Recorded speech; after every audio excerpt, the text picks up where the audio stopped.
Hello, and welcome to the C. Montgomery Fire Department. I'm Firefighter Henderson. We made a couple short videos due to COVID so we could bring Fire Prevention Week home to you guys. We hope you enjoy. In this particular video, we'll be discussing how to use a fire extinguisher. So a quick way to remember how to use it is using an acronym called PASS, P-A-S-S. And that stands for pull, aim, squeeze, and sweep. You're going to pull the pin out, you're going to aim the nozzle, and then you're going to squeeze the handle and sweep back and forth at the base of the fire, not at the flames, at the base, at the bottom part of the fire, sweeping back and forth until the fire goes out.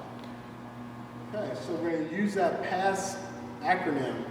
We're going to pull the pin, we're going to aim our nozzle, we're going to squeeze the handle, sweep back and forth at the base of the fire going into the fire.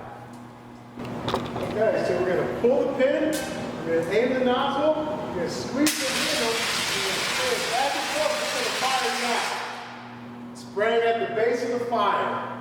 And that's how you use a fire extinguisher using the acronym PASS. Pull, aim, squeeze, and sweep. All right, continuing our conversation on fire extinguishers, we're going to talk about some differences and when you should use a fire extinguisher and when you shouldn't. In this particular one, what's different between these two fire extinguishers? Using our PASS mnemonic of pull, aim, squeeze, and sweep. Well, if you can look at both extinguishers, one has a pin and this one doesn't. Not the end of the world, as long as the gauges say that they're charged. If you look at the gauges, this one is showing that it's empty. So if I squeeze the handle, nothing's going to come out. While this one, I pull the pin, it's showing that it's green. That means it's charged. So when I go to squeeze it, our extinguishing agent comes out. Okay? Now, most home extinguishers have an ABC extinguisher. This is a dry powder that when you use it, leaves a big mess, but it could put out 3 different types of fire. Class A fires would be like wood, your normal combustibles. Class B fire is your flammable liquids, like a grease fire. Class C fire is electric, so electrical outlets that catch fire. This would put out all 3 of those fires.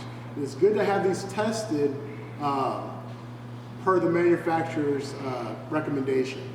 So this one you can see, it was tested in 2020 on May of 2020. So this one's good for a year. Your home ones, it's probably cheaper to buy a brand new extinguisher than it would be to get it tested. Thank you very much.